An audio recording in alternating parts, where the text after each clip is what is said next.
In this video, I'm going to show you how to replace the rear brakes, pads, and rotors on this Dodge Ram 1500. Located right behind your rear wheel, let's get started. With the vehicle safely raised and supported, use a 22mm socket, remove all 5 lug nuts, and then pull the wheel off.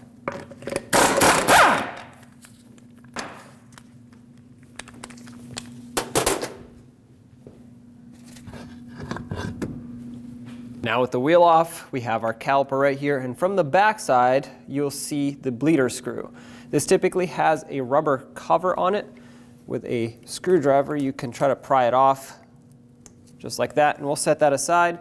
Then use an 11mm socket, and we'll just break it free. I don't want to remove it yet or leave it loose, but I want to break it free now because the caliper is mounted and it will make things a whole lot easier, since often it gets fairly stuck.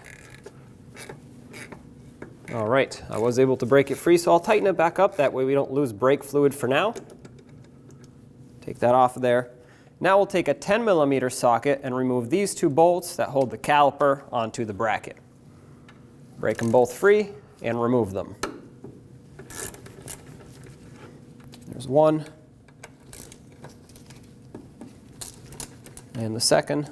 These are actually fairly loose once I break them free, so I can just take them out by hand. There they are. We'll set them aside. And now you should be able to pull the caliper off. Now sometimes it gets stuck on here. That's no big deal. Just take a pry bar and pry it right out.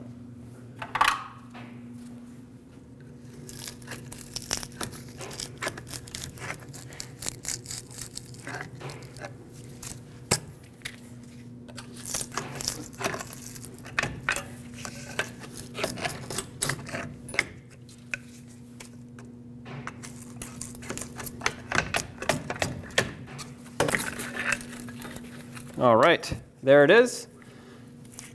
Just a quick inspection.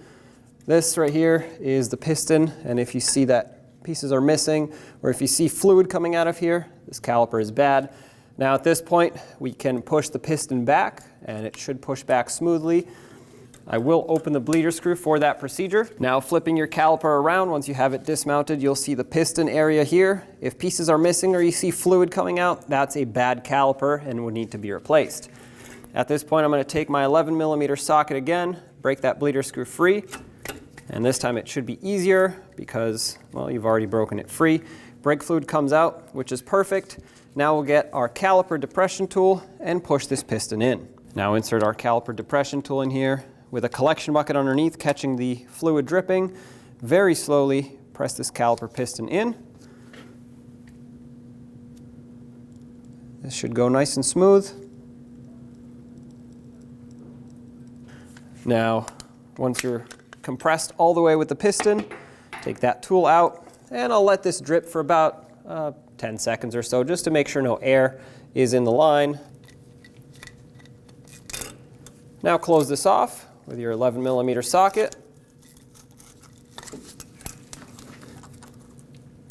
Just snug it. It doesn't have to be too tight. Take your tool off of here. Using a little bit of brake parts cleaner, rinse off the area to get the brake fluid off.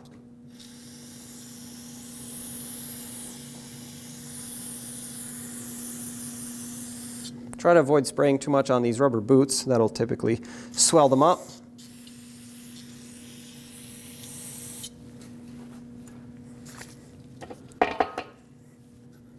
We'll cap this back off and just set it to the side to dry. I'm actually just going to hang it on the sway bar link over here through this opening. I don't want to pull on the brake hose by letting it hang on that. Now from the front side, you can remove the rotor. Sometimes it gets stuck, so you'll need a hammer to hit it, create vibrations, and break it free. Just make sure you don't hit the lug studs. There it is. Now you want to clean the face of the hub of the axle, and I'm going to use a softer sanding pad. You don't want anything too abrasive that's going to remove too much material and make the surface uneven, but you definitely want to get rid of all this rust and corrosion and buildup that's here so the new rotor can sit nice and flat.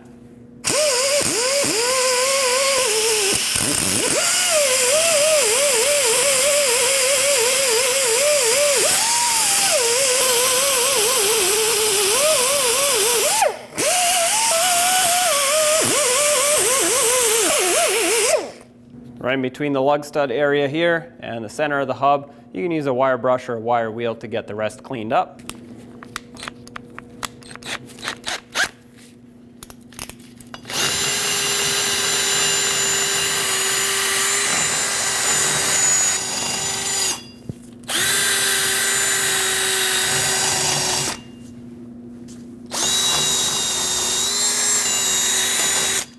That looks pretty good. Now you want to rinse it down with some brake parts cleaner to get rid of all the dust. Have a collection bucket underneath to catch all the fluid.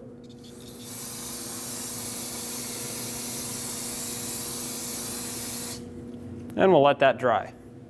Now you want to apply a little bit of anti-seize to this surface. Because this is bare metal here, you don't want it to corrode and rust with the new rotor. Just a thin layer will do, otherwise it'll squish out and get on the inside of your rotor.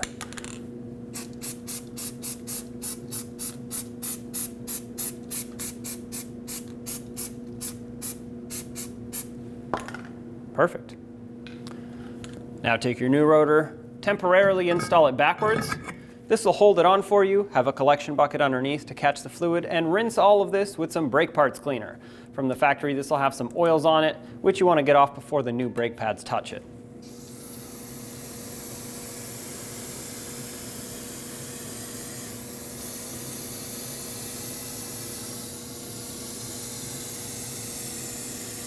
And don't forget about your parking brake surface on the inside.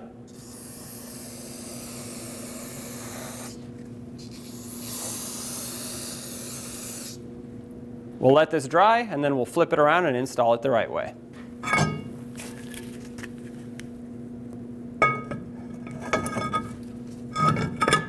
Perfect. Make sure it's seated all the way, and then we'll rinse the outside the same way.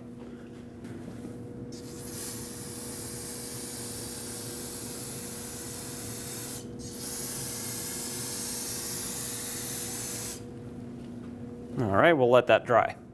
Now with our caliper bracket on my bench, I'm going to flip it upright, and we have to remove these clips here. Just take those off. Sometimes they get stuck, and we want to clean underneath it. I'm going to take a wire wheel on my drill. You could use a wire brush by hand, but this one's quite corroded, so I want to make sure all of this gets cleaned up, but without removing too much material. If you sand this down, then your new clips won't have anything to bite onto. So just clean this to get rid of all the rust.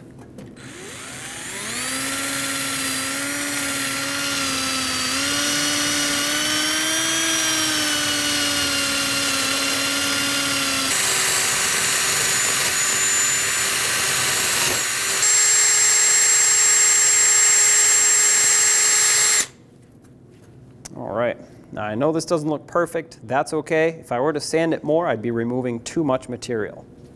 To prevent further corrosion from building up, I will be applying a thin layer of silicone paste that is rated for brakes.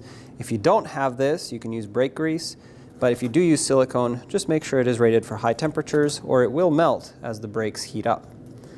Just put a little bit on here on the inside as well, right over where the clip goes, like I said, to prevent corrosion from building up in the future. With this greased up just a little bit, take your anti-rattle clip and you want to make sure it's the correct side. They are directional, top and bottom that means, because this center tab needs to line up with that cutout. Once you line it up, you want to press it on and just lock it in.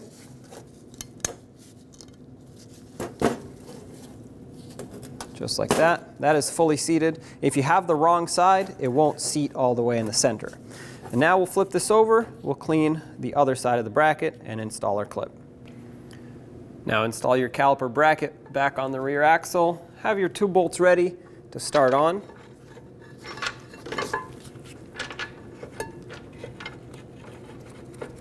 There we go. Get these threaded in. And we'll snug these up and snug them up.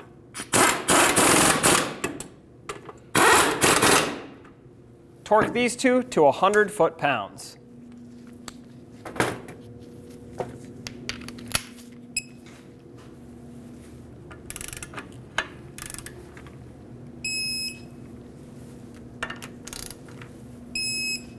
All right, those are tight. Now take your new brake pads and slide them onto the bracket. They have to hook in top and bottom. This may be a little tricky at times. Just try your best to get them seated in here. You might need to pry out on this, and there we go, they slide right in.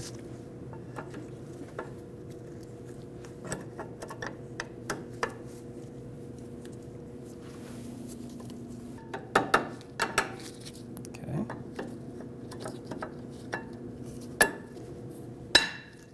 There we go. That's in on the bottom as well. Now, right before the caliper goes back on, you want to take these sliders out. Mine is a little bit stuck, so I'm using a hammer to push it out. There we go. Just pop the boot off, push it through.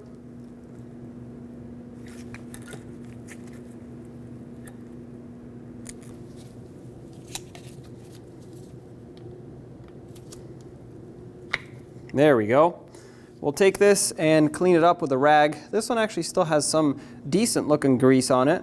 Now, if yours was stuck, you would also want to consider replacing this boot. Most likely what that would mean is that water got in. But this one is not rusted. It just needs to be re-lubricated with some fresh grease, and then we'll stick it right back in. I'll take my pin and clean it up. There we go. Inspect it. Sometimes this area gets corroded. This one's actually not bad. I'll take some of that same silicone paste I used earlier on the caliper bracket and lightly coat this. This will allow it to slide back and forth a lot smoother. You don't want a lot. If you put too much on this, it'll actually just get pushed off when you insert it into the boot, so it would be a waste. Whatever's left on my brush, I will just add to the inside of the boot, just like this, on both ends.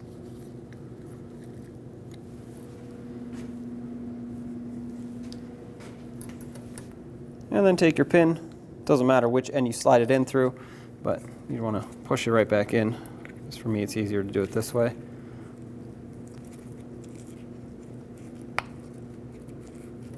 There we go.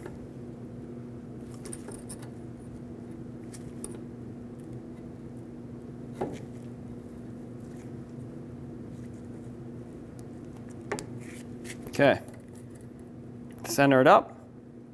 And then do the same to the other side. Now take your caliper, slide it over the pads and over the rotor. Just like that. Have your 2 bolts ready that mount the caliper onto the bracket.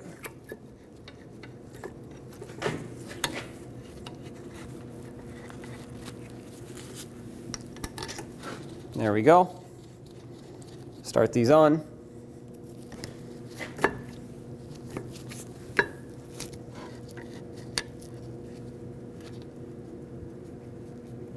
And we'll tighten this down.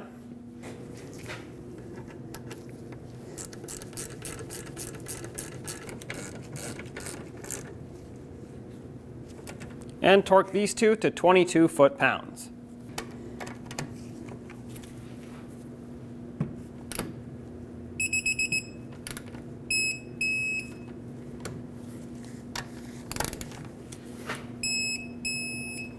All right, those are tight. Let's reinstall the wheel. Slide it on, push it on all the way, install all 5 lug nuts, and then we'll bottom them out in a cross pattern.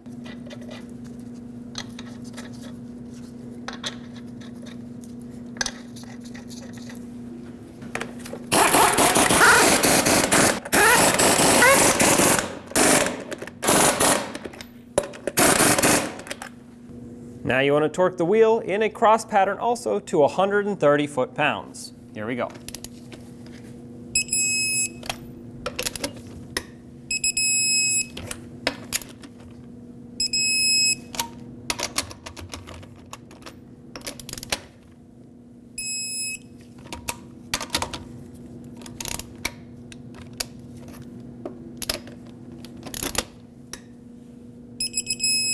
Double check them all.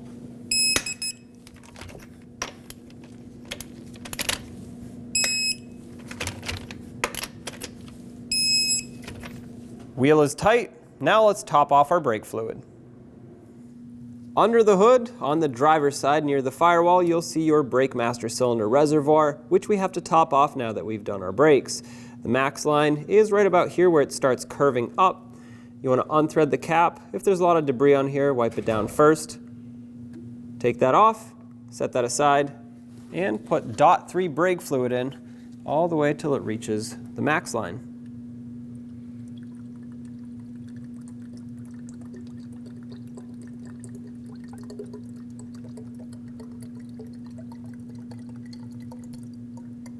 Right there. At this point, cap it off, tighten it up, and off you go. When only the best will do, demand TRQ. The only company that lets you view before you do. TRQ is committed to offering the highest quality aftermarket auto parts that are engineered for peace of mind. Thanks for using and viewing with TRQ.